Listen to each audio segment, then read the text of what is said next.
Congratulations. Thank you. Would you give us your thoughts on the match and your also thoughts on a spectacular week one?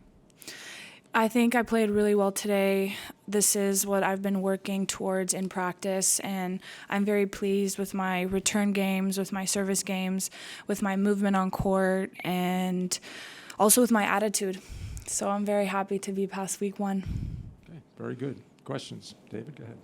Hi, Bianca. David Kane, tennis.com. It really does feel like you're improving with each match. It seems like things are getting more and more simple for you. How pleased are you with that, and is that something that you can feel when you're on the court? Yeah, it's incredible, especially like the last two matches. They weren't easy, especially the first round, getting it done in those like conditions, and Arthur Ashe, and being able to get it done in two, almost, I'd say, probably one of my best matches. So it feels great. I wanted to ask you about tactics, if I might follow up. I mean, the power was so impressive over the last couple of matches. I feel like, as a viewer, I'm not sensing the same amount of variety that maybe that you were employing in the last couple of years. Is that a function of the opponents you've been playing? Is that something you're doing consciously or something maybe you're working on with Sven? Yeah, I think it also has to do with the opponents that I play, but also it's just like gaining my confidence back. I think that, if I can stick to like a simple game plan, then once, the match progresses or the tournament progresses, I'll change it up a little bit more, but, it has a little bit to do with both. But I feel good either way. Matt, Bianca, Matt Futterman from the New York Times. You've short career, but ups and downs. Obviously, we saw Naomi speak last night about her experiences here.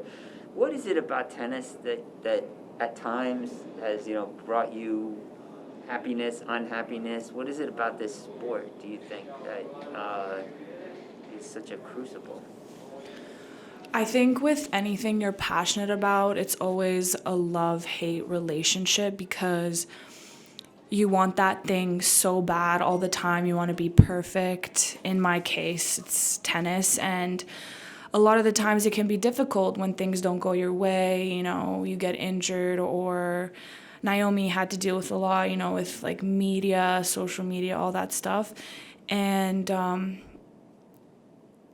I think that's part of the game. First of all, you have to like go through things, experience things to find out what really works for you, like how to deal with those things. And I think I'm still experiencing new things, and I'm just kind of like going along because I didn't play all of 2020, that was new. And then the pandemic didn't help as well. I'm sure a lot of athletes weren't able to be home for long periods of time, staying in your hotel room day and night, hotel site is super draining sometimes. And I'm kind of getting lost a little bit, but I think you get the idea, right? Did I answer your question? There's a lot of ideas. Yeah. Okay, good. Yeah. thank you. Willie and then Craig. Willie? Hi, Willie Weinbaum from ESPN. Congratulations. Next, you face Maria, and you had a very, very tough match against her at the Miami Open that you won. What do you consider to be the keys in facing her as you're on this roll again here at the U.S. Open? I think it's going to be a great match. I'm super excited to play against her. Yeah, we had a very, very tough match in Miami, and I'm sure it's going to be the same. It's not going to be easy. I kind of know what to expect a little bit, but at the same time, I want to go out there not really thinking too much and looking back at our previous match. I want to stay zoned in the present moment, and whatever she brings my way, I'll be ready. What is her biggest strength, and how do you counteract it? She's very powerful. She serves very well, she moves well, and she's a fighter. But I'm also all those things, so it's going to be good. I'm pumped. Craig? Bianca, Craig Gabriel, 9 Radio Australia.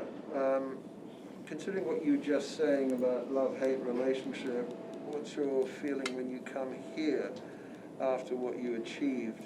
And is there a sort of love-hate relationship for you with this event or any other events? No, I can't say I hate it here or I hate anything about this tournament. And so far, I'm loving it. And I hope that it can continue like this the whole way. And I can be 14-0 at the US Open. That's my goal. There we go. We'll take two more in the room, and then we're going to go online. David and then I Matt. just wanted to ask about keeping things simple. I was wondering if perhaps improvising less may end up keeping you healthier on the court, like making unfamiliar movements maybe contributing to some of the health issues you're having, and if so, how do you balance keeping things simple without totally blocking out the more natural instincts you may have on court, which have been so successful? Yeah. For me, my game is based a lot on instinct, and what I'm working on, Sven, is developing that, continuing to develop that, but at the same time, I feel like my mind can be all over the place sometimes, and so having like four things to work on and to focus on during practice, during a match, has really been helping me stay focused throughout the whole thing from A to Z. And it's going well, so I'm not going to change anything. Last question in the room, Matt. Have you ever experienced happiness from losing? Yeah, I have. And I actually told my coach after my first round, usually I'm pissed. Like, you do not want to talk to me after I lose. But, you know, there's some matches like the first round, I was going to say, I would have been very satisfied.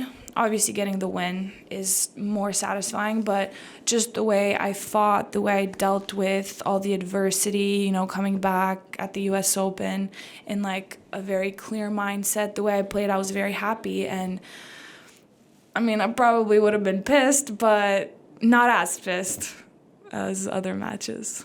We're going to take two questions online. You Yeah. can see the reporter on the left-hand side. Ben, you are live.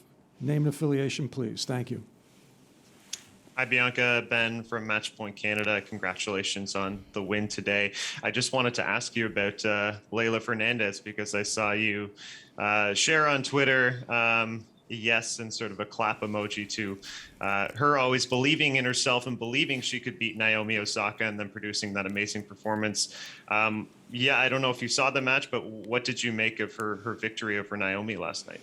I did watch. I watched the second set and the third set, and I thought it was incredible. Leylah was playing very well. And, you know, Naomi lost her cool a little bit, and I'm sure Leylah fed off of that. But like she said in her on-court interview, she believed in herself before stepping on that court, and I'm sure she's been preparing well for this moment, so I'm very happy for her. Thank you, Ben. Adesina, final question online. You are live. Bianca, congratulations on your win today. Only Yvonne Goolagong and Monica Seles have ever won their first 10 career matches at the U.S. Open. Throw that in with Rafael Nadal winning his first 31 matches at the French Open, Rod Laver winning 2 Wimbledon titles in his first Wimbledon appearances as a professional.